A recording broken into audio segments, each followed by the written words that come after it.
আওয়ামী লীগ নিষিদ্ধের দাবিতে আমরা শিক্ষার্থীদের দেখতে পাচ্ছি, অর্থাৎ হাসনাত আবদুল্লাহর একটি পোস্টকে ঘিরে তারা আজকে আমরা দেখতে পাচ্ছি প্রধান উপদেষ্টার বাসভবনের সামনে এসে উপস্থিত হন এবং সেখানে পুলিশ যখন সামনের দিকে এগিয়ে আসে তখন শিক্ষার্থীরা হাতে হাত রেখে ব্যারিকেড দেন এবং পুলিশকে সামনের দিকে ধাবিত হতে দেননি। আমরা সেই দৃশ্য দেখতে পাচ্ছি এবং কালের কণ্ঠ থেকে আপনাদের সাথে সরাসরি যুক্ত রয়েছি প্রধান উপদেষ্টার বাসভবনের সামনে থেকে এবং সেখানে শিক্ষার্থীরা হাতে হাত রেখে ব্যারিকেড দিচ্ছেন। ভাই, কালের কণ্ঠ থেকে যুক্ত রয়েছে, পুলিশ দেখেই আপনারা হাতে হাত বেঁধে ব্যারিকেড দিচ্ছেন? না, আমরা আসলে চাই যে পুলিশ তার উপর অর্পিত যে প্রধানতম দায়িত্ব, কারণ জুলাই এর যে গণঅভ্যুত্থান, এই গণঅভ্যুত্থানের সবচেয়ে বড় হত্যাযজ্ঞ চালিয়েছে পুলিশ।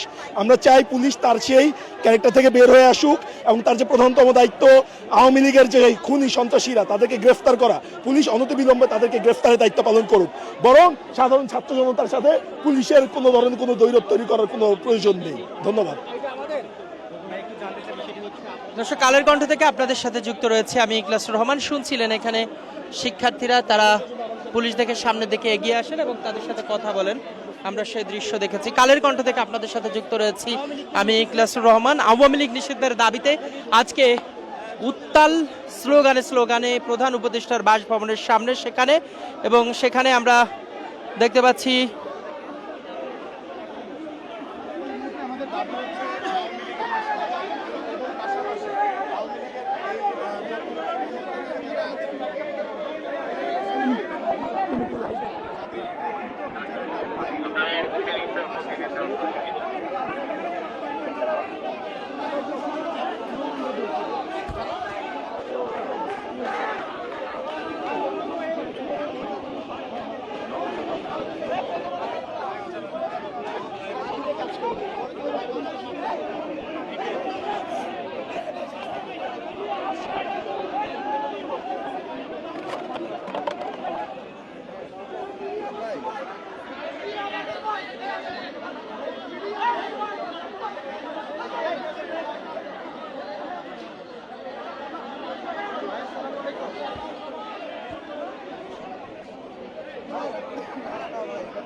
আমরা ঠিক যমুনার সামনে রয়েছি, সেখানের সার্বিক পরিস্থিতি নিয়ে যুক্ত রয়েছি এবং সেটি আপনারা দেখতে পাচ্ছেন।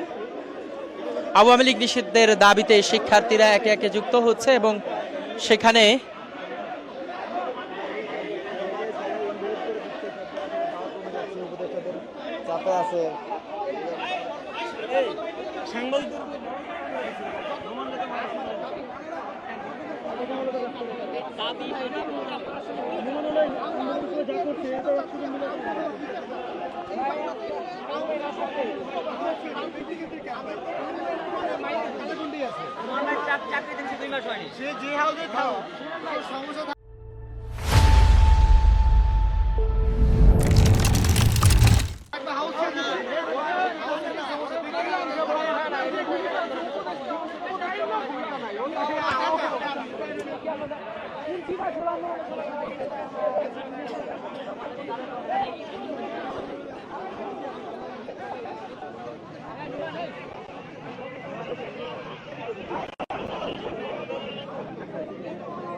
আপনারা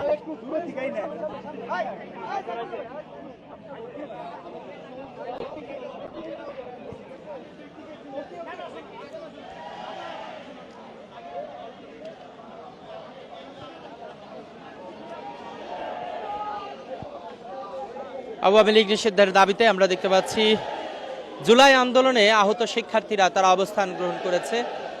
কালের কণ্ঠ থেকে যুক্ত রয়েছি। ভাই যদি একটু বলতেন যে আজকে আপনারা অবস্থান গ্রহণ করেছেন, এর আগে পরে অবস্থান গ্রহণ করেছেন আওয়ামী লীগ নিষিদ্ধের দাবিতে, কতটুকু আজকে আমাদের দাবি একটাই, এক দফা এক দাবি।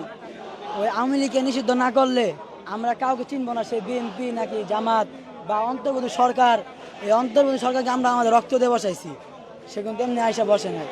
ওই শেখ হাসিনা ছৈরাচর শেখ হাসিনা 16টা বছর চুইসা খায় গেছে বাংলাদেশে, তখন গরিবরা কি করছে? এই কারণে আমরা রাস্তায় রক্ত দিছি, আমার শহীদ ভাইয়েরা শহীদ হয়েছে শত শত।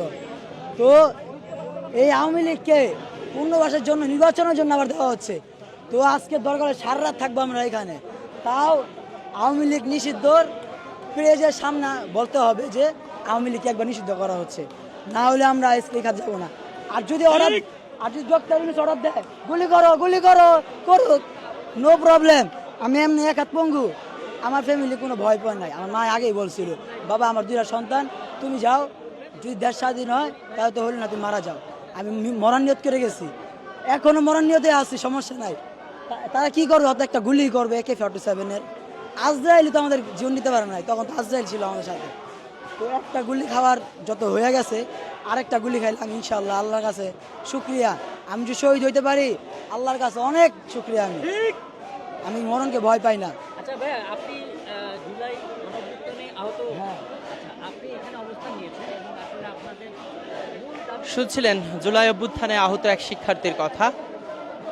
তিনি বলছেন আওয়ামী লীগ নিষিদ্ধের যে দাবি এটি যৌক্তিক এবং আওয়ামী লীগ নিষিদ্ধ না হওয়া পর্যন্ত তারা আসলে এই রাজপথ ছাড়বেন না, এই কথা বলছেন। তারা অবস্থান গ্রহণ করছেন। একে একে রাত যত গভীর হচ্ছে শিক্ষার্থীদের সংখ্যা ততই বাড়ছে, আমরা সেই দৃশ্য দেখতে পাচ্ছি। কালের কণ্ঠ থেকে আপনাদের সাথে সরাসরি যুক্ত রয়েছি যমুনার সামনে থেকে, প্রধান উপদেষ্টার বাসভবনের সামনে থেকে আমি ইকলাস রহমান। আবারও জানিয়ে রাখি, প্রতি মুহূর্তে সবার আগে সর্বশেষ খবর জানতে হলে ভিজিট করুন kalerkontho.com। যারা এখনো পর্যন্ত আমাদের ইউটিউব ফেসবুক পেজটি ভিজিট করেননি অবশ্যই ভিজিট করবেন। এবং আপনারা নিঃসন্দেহে দেখতে পাচ্ছেন পুলিশের যে অবস্থান প্রধান উপদেষ্টার বাসভবনের সামনে, এবং পাশাপাশি সেই পুলিশের সামনে এবং আইন শৃঙ্খলা রক্ষাকারী বাহিনী একটি সীমানা দিয়েছেন এবং তার সামনে সেখানে আসলে শিক্ষার্থীরা আওয়ামী লীগ নিষিদ্ধের দাবি তুলছেন, অবস্থান গ্রহণ করছেন। হাসনাত আব্দুল্লাহ নিজে উপস্থিত থেকে আসলে আওয়ামী লীগ নিষিদ্ধের যে দাবি সেটি তুলছেন এবং স্লোগান দিচ্ছেন। মুহূর্তে মুহূর্তে স্লোগানে উত্তাল প্রধান উপদেষ্টার বাসভবন সেখানে, এবং সেখানে আমরা শিক্ষার্থীদের যে উপস্থিতি সেটি ক্রমান্বয়ে সময় যত বাড়ছে, রাত যত গভীর হচ্ছে, এবং আমরা দেখতে পাচ্ছি শিক্ষার্থীরা একে একে এখানে আসছেন এবং যুক্ত হচ্ছেন। কালের কণ্ঠ থেকে এতক্ষণ আপনাদের সাথে যুক্ত ছিলাম আমি ইকলাস রহমান। আমাদের সঙ্গে থাকার জন্য সবাইকে ধন্যবাদ।